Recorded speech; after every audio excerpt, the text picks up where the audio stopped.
pag-uusapan natin ang assistance para sa member beneficiaries na apektado ng bagyo at vertical housing approach. Ating pag-uusapan kasama si Federico Lacsa, ang Pangulo at CEO ng Social Housing Finance Corporation. Sir, magandang tanghali po. Magandang tanghali naman, Nina at Weng. Alright, sir, una po sa lahat, ito pong assistance na inyong ibinabahagi ngayon sa mga apektado nating kababayan sa pananalasan ng Bagyong Christine. Ano-ano po ito?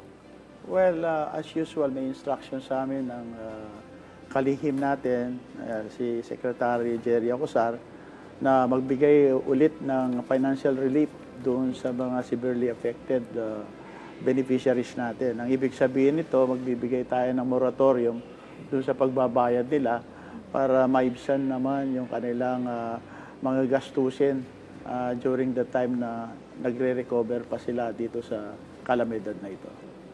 So, sir, yung sa nabanggit niyo po na moratorium, ano pong klaseng tulong yung ibibigay ninyo sa mga member beneficiaries po? Aside from moratorium, siyempre, nakikipag-ugnayan kami doon sa mga local government units. Kasalukuyan namin nag-a-assess ngayon, lalo na yung sa Bicol region natin, na kung ano yung pwede namin maitulong.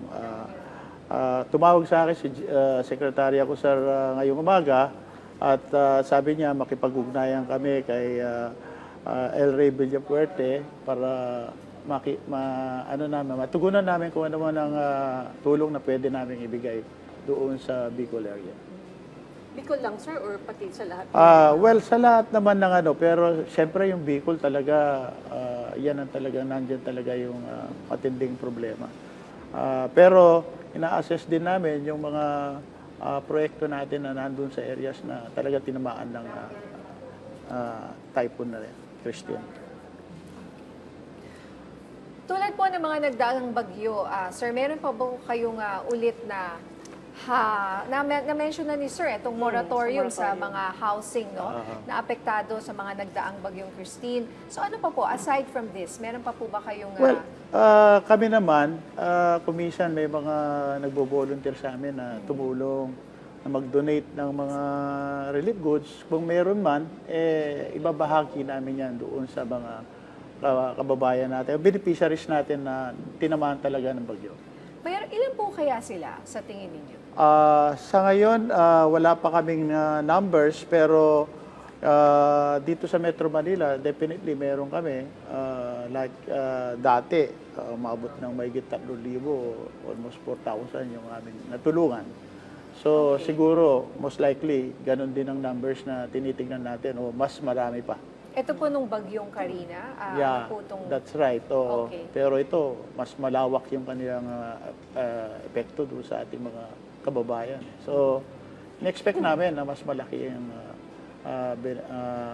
tinamaan na numbers ng beneficiaries natin.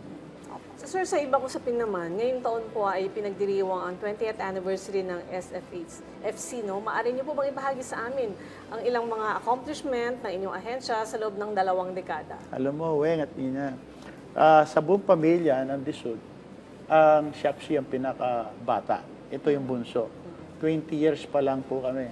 Yung NHA is already 49 years. No? Magpi-50 years na yung National Housing Authority. Yung ibang ahensya, NHMFC at saka Pag-ibig, 47 at saka 46 years na. Yung HLURB na ngayon, ETSAC na ngayon, nasa more than 40 years din siya. Yung Minister of Human Settlements, na kung saan ay nagkaroon ng naging Department of Human Settlements, Urban and Urban Development, yan mga 47, 46 years old na.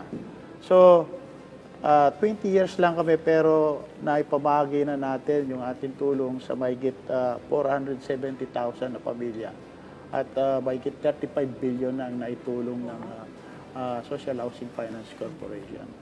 So ano po ang role ng SHFC sa pambansang pabahay para sa Pilipino program? At ano po ang dahilan kung bakit naging vertical housing ang approach po natin? Malaki ang role ng SHFC sa pambansang pabahay para sa Pilipino program ng ating mahal na Pangulo. Ito ay isa sa mga major implementors ng 4PH program. Ano ngayon ay kasalukuyan, meron ng 12 ongoing projects. Ang iba dito isang magandang balita ito na bago magpasko mabibigyan na natin ng pabahay yung ating mga kababayan. Magandang regalo yan. Yung regalo natin sa Paskong ito, makakaroon na tayo ng awarding doon sa ating proyekto dyan sa San Fernando na kung saan tapos na yung isang building natin, yung 3 pang building ay nahabol pa namin para may bigay natin kaagad doon sa ating mga kababayan. Pero itong Paskong ito, sigurado kami na magkakaroon ng awarding dyan sa San Fernando, Pampanga at doon sa Davao City na kung saan 14 na buildings na ginagawa natin. Yung 4 na buildings dyan natapos na natin at ibibigay na rin natin doon sa 4 na pamilya yung kanilang pabahay bago magpasko. Merry Christmas sa kanila.